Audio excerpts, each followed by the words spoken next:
Good morning, dear students. Today we will deal with the topic description of the vaccines.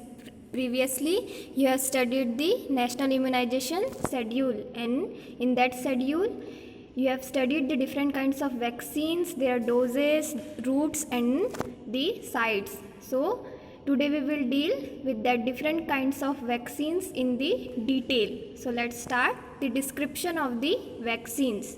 First is the polio vaccine. You all are familiar with this polio vaccine as you have already been administered this polio vaccines from the birth till your 5 years of age, and you also know the taste of this polio vaccine, isn't it? So let's start. The polio vaccine protects against the poliomyelitis infections. That means this polio vaccine, when it is administered to a child, what it does, it prevents or it protects against the poliomyelitis infections, or it protects the child from the polio virus. Next, the vaccine helps the body produce antibodies that will prevent an individual from controlling polio. That means these vaccines, what they does, this helps the body of the child, or this vaccine helps the immune system of the children to produce the antibodies against that antigen. Here the antigen, it is the polio virus. So this polio vaccines, it helps the immune system of the children to produce the antibodies against that polio virus, and it prevents them from the polio infections. There are two forms of these vaccines, and that are oral polio vaccines, and it is also coming in the injectable form. So first is the oral polio vaccine, that is the Sabin polio vaccine. As you know, this polio vaccines has been invented by the scientist Salk and Sabin. So this oral polio vaccine, it is given the name of the scientist Sabin. So it is also known as the Sabin polio vaccine. This Sabin oral polio vaccine was made with a live but weakened virus, which gives the advantages of passive immunity for large groups. That means this Sabin oral polio vaccine, it is made by the live virus, but in this live virus, at the time of the manufacturers, this live virus has been weakened, or this live virus has been attenuated. That means the intensity of causing the diseases, the intensity of causing the poliomyelitis has been weakened during the manufacture of this polio vaccine, so that it may not cause any kind of infection to the children at the time of administration of this polio vaccine. So, which gives the advantages of passive immunity for large groups. That means this polio vaccines, it provides the passive immunity to the children. As you know, what passive immunity does, this, it is a process of providing antibodies to protect against the infection. So it gives this passive immunity, it gives an immediate but a short duration of immunity. This passive immunity provides immediate but the short duration of immunity it's provide. Next is it is given orally to child from birth up to 5 years of age. You already know this oral polio vaccine is given to the children at birth, and up to the 5 years of age it is given. And it is given 2 drops orally. It is included in the pulse polio program. You all are familiar, this polio vaccine, it is included in the pulse polio program. So every year the 2 drops of oral polio vaccine is given to the children for the 2 times as directed by the government schedule. Next is the inactivated polio vaccine. This IPV contains the inactivated or dead virus, which is considered safer for administration. That means this IPV vaccine is manufactured or made with the inactivated or with the dead virus. The virus which is used to manufacture this polio vaccine is the dead virus, or in the inactivated form it is used. That means the causing of this polio virus has been weakened. That means it is inactivated. The intensity of causing the diseases has been lowered or has been inactivated. So, which is considered safer for administration. That's why this inactivated polio vaccine is considered safe for the administration of these vaccines. So, IPV is injected into a muscle or under the skin. You have already studied where this IPV vaccine is administered. Try to remember this. Yes, this IPV vaccine is administered intradermal and the site is in the right upper arm. So, this IPV vaccine is injected into a muscle in intradermal or under the skin and is usually given by a healthcare professional in a hospital, clinic, etc. Next, this IPV vaccines, the IPV fractional doses is given at 6 weeks and in 14 weeks. When this IPV vaccine is given, the 2 doses of this vaccine is mainly given at the 6 weeks and in 14th weeks. So, the precautions of these vaccines are, what are the precautions you have to take, or parents or the healthcare providers have to take before administering these polio vaccines. So, the individuals with an immune deficiency disease need to be considered before taking the vaccine, and anyone with allergic reactions to prior vaccines and preservatives should be cautioned. That means any child, any children or any individual who has any kind of immune deficiency disorders, immune deficiency diseases, so to that child these vaccines will not be administered. So the precautions must be considered before administering these vaccines, or the child who are suffering from any kind of immune deficiency disorder, or the immune system of that child or that individual is very weak or very low. So at that time these vaccines must not be administered, or if administered then precautions must be taken. Or anyone with allergic reactions to prior vaccines and preservatives should be considered. That means any child or any individual who has any kind of allergic reactions, the allergic reactions to these vaccines. If previously the child has been immunized with this polio vaccine and at that time if any allergic reactions has been shown or any allergic symptoms has been shown to the children, so the next dose or the next administering of this vaccine must not be done. So this oral or the inactivated polio vaccines must be administered with precautions. Next is IPV is not given if the child has a known severe allergy to the antibiotics, mainly the neomycin, streptomycin or polymyxin B. Why this has happened? Because the IPV, the inactivated polio vaccine, in the research it has been found that the inactivated polio vaccine, it is made, or during the manufacture of this vaccine it is found that the trace amount of antibiotics are found in this IPV vaccine, and that antibiotics are mainly the neomycin, streptomycins. So if the child or if the children is having any kind of allergy of these antibiotics like neomycin or streptomycin, so at that time the IPV vaccine is contraindicated in that child. So this IPV vaccine will not be administered to that child because this IPV vaccine is made the traces amount of these antibiotics are found in this IPV vaccine.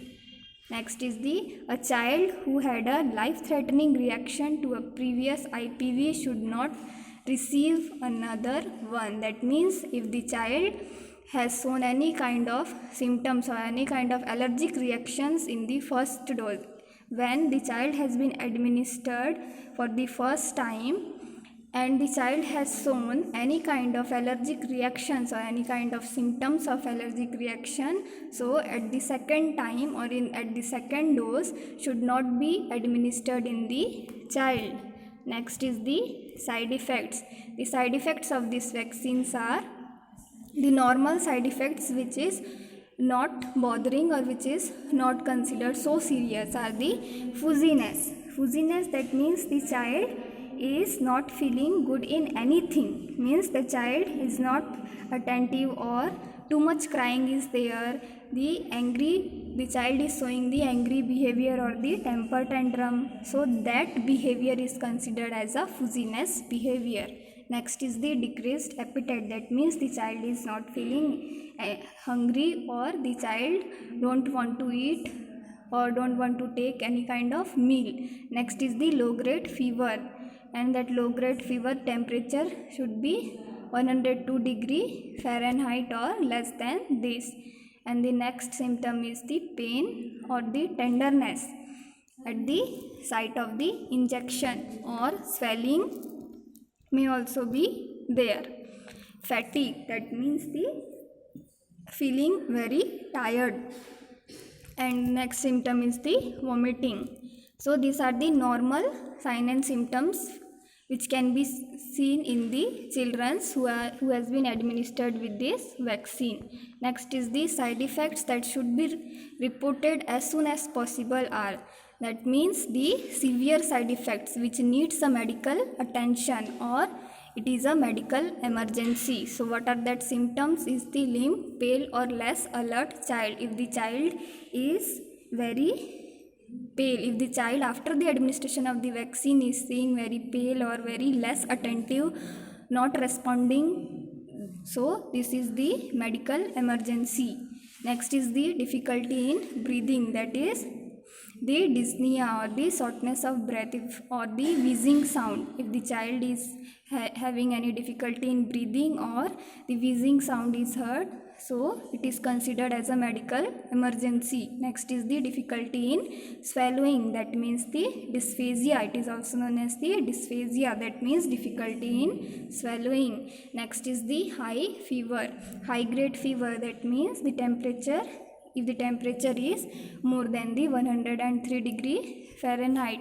Next is the inconsolable crying for 3 hours or more. If the child is crying continuously, so this is also one kind of symptoms, the severe symptoms. Next is the seizures, or you can say that the convulsions. If the child is having or showing seizures or convulsions, so it is considered as a medical emergency. Next is the severe skin rashes, or you can say that hives. Hives, that means the skin rashes or itching is also there. Next is swelling of eyes or face, that means the swelling, the edema in the eyes or in the face. Next is the unusual sleepiness, the child doesn't want to sleep, there is an sleep disturbances. Next is the prevention. So what are the preventions we have to take? First is the cold chain measures, that is temperature, transportation must be maintained well, that means at the time of, from the time of manufacture to the transportation and before the administration of these vaccines, the temperatures must be maintained, the vaccines temperatures must be maintained, the cold chains must be maintained properly. Next is the parents need to be aware of any existing allergies in their families that might cause a reaction from vaccines and their preservations. That means the parents have to be aware about the allergies, the existing allergies in their families, means If they are having any family history, means family history of any kind of reactions, any kind of allergies, so the parents must be aware of that history or aware of that allergies. Next is the parents need to be observant of a child for the first 24 to 72 hours after receiving the vaccine. That means the parents must observe the child, must watch the child for the first 24 or to the 72 hours after administering the vaccination, so that they can observe any kind of severe sign and symptoms or severe reactions that can be seen in the children's. Next is traveling to other parts or the world may necessitate a booster vaccine if the polio virus is known to be present in that vicinity. That means the area nearer or the surrounding a particular place. That means if any children or any individual is traveling to the other countries or any other places or the surrounding areas where the polio virus or the poliomyelitis diseases are present, so at that time they must be vaccinated before traveling to that particular area. Next vaccine is Bacillus of Calmette and Curine, that means the BCG vaccine. First, BCG vaccine is given to prevent from tuberculosis as well as to some extent from leprosy. As you know, you all are familiar with these vaccines very well. This BCG vaccine, it is mainly given to prevent from the tuberculosis diseases as well as from the leprosy.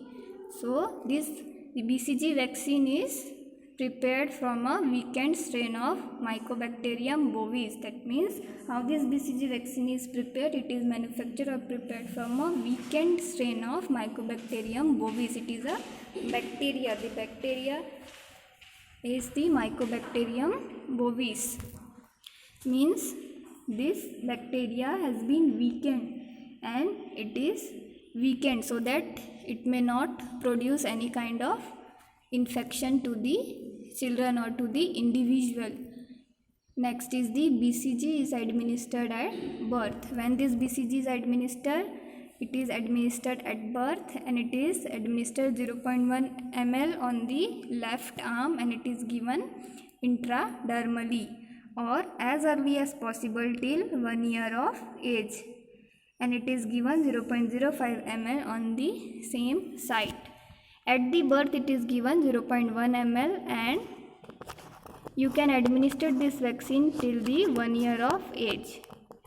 So it is given 0.05 ml if it is not administered at the birth. So after that, if it is administered, it is given 0.05 ml till the 1 year of age. Next is the side effects. Side effects of this vaccine, side effects of this BCG vaccine. The common side effects of these vaccines is the redness at the site of the injection site. Swelling may also occur at the injection site, and mild pain may also be there at the site of the injection, and you can see a small ulcer may also form with some scarring after healing. Means after administering this BCG vaccine, you can see a scar formation is there. A small scar, or you can say a small ulcer, is formed at the site of the injection site.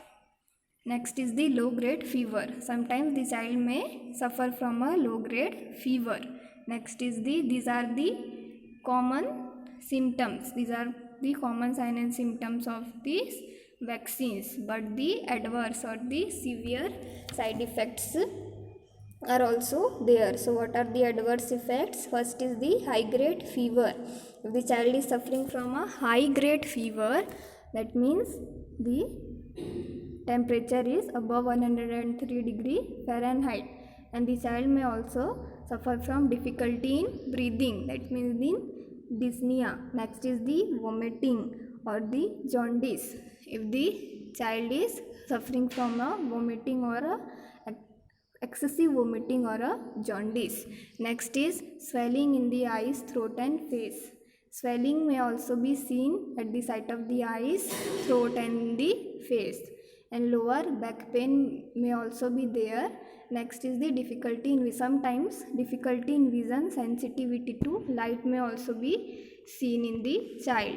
So what are the precautions or what are the preventions that we have to consider before or after the administration of these vaccines are: parents should acknowledge the health professionals of any weak immune system of the child from the diseases such as the AIDS, leukemia or lymphoma, or any family history of these diseases. That means what are the preventions we have to take? First of all, the parents should know the medical history, the detailed history of the child or their family history of any kind of allergies. So the parents must firstly they have to inform to the healthcare provider or to the health professionals about the child's weak immunity. If the child is having the weak immunity or any kind of immune systems diseases or any kind of severe life-threatening diseases like the AIDS, you already know the AIDS, the acquired immunodeficiency syndrome, or the leukemia. That means it is a blood cancer. That means in this leukemia what happens, there is an excessive increase in the white blood cells count. Or the lymphoma, that is the cancer, it is a cancer of the lymphatic systems. So if the child is suffering or in the family history if any kind of these life-threatening diseases are there, so the parents must have to inform to the healthcare providers. Next is any type of bacterial, fungal or virus infections or any symptoms of flu, then vaccine is not administered till the recovery. If the child is suffering from any kind of flu, any kind of bacterial, fungal or virus infections is the child is suffering from, then at that time this BCG vaccine is not administered till the recovery of the child.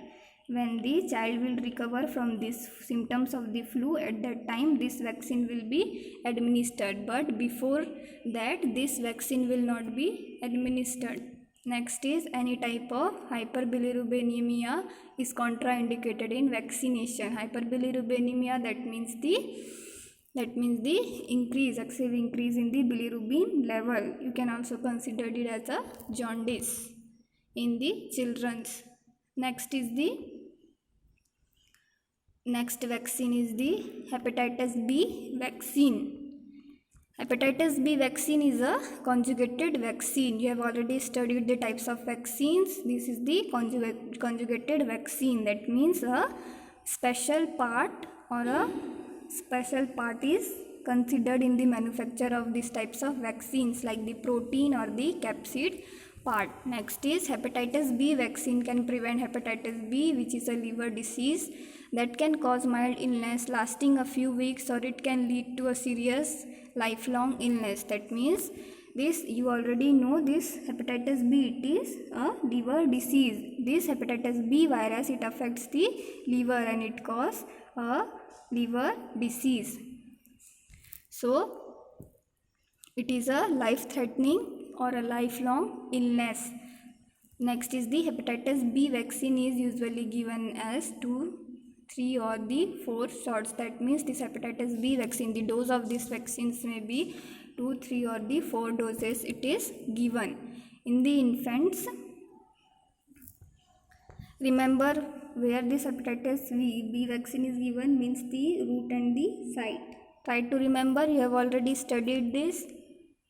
Yes, this hepatitis B vaccine is given intramuscularly in the anterolateral side of the thigh of the child.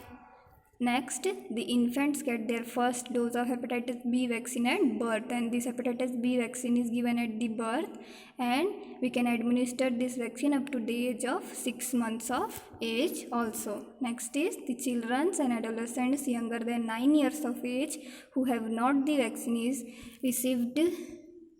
So the children and the adolescents who are younger than 19 years of age can also receive these vaccines.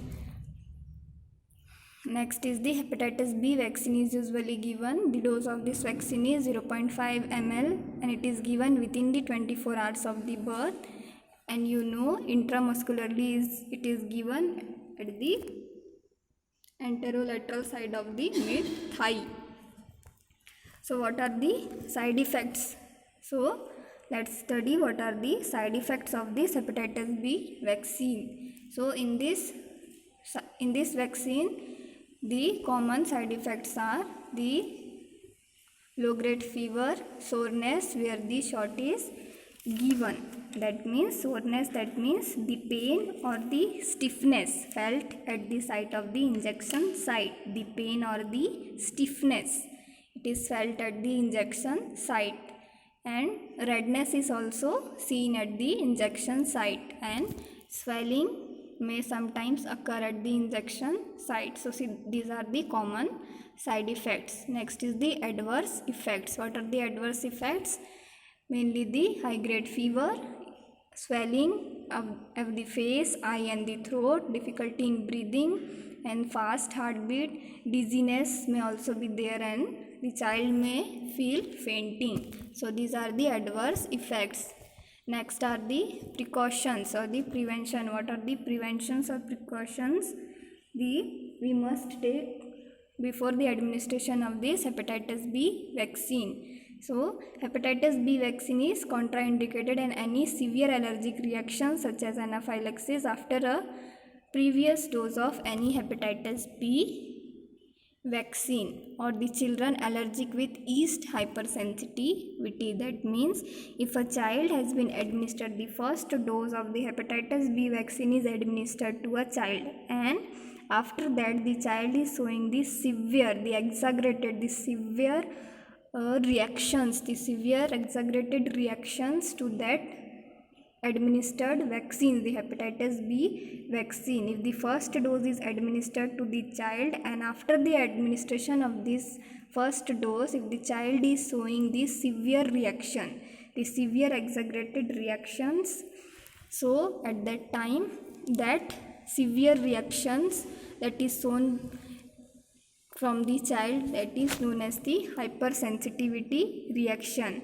So at that time the next dose is contraindicated to the children or the children allergic with yeast hypersensitivity. Why? These children who are having any kind of allergy with yeast, they are contraindicated with hepatitis B vaccine. That is because this hepatitis B vaccine, it is made from a cellular cultures of Saccharomyces cerevisiae. That means it is one kind of a yeast. The Saccharomyces cerevisiae, it is one kind of a yeast, or you can also say the baker's yeast. So this hepatitis B vaccine, it is made from this. The trace amount of this yeast is present in this hepatitis B vaccine. It is made from the cellular cultures of this yeast. That's why if the child or the individual is having any kind of reaction from a yeast or any kind of hypersensitivity reactions from a yeast, so at that time the hepatitis B vaccine is contraindicated in the children's.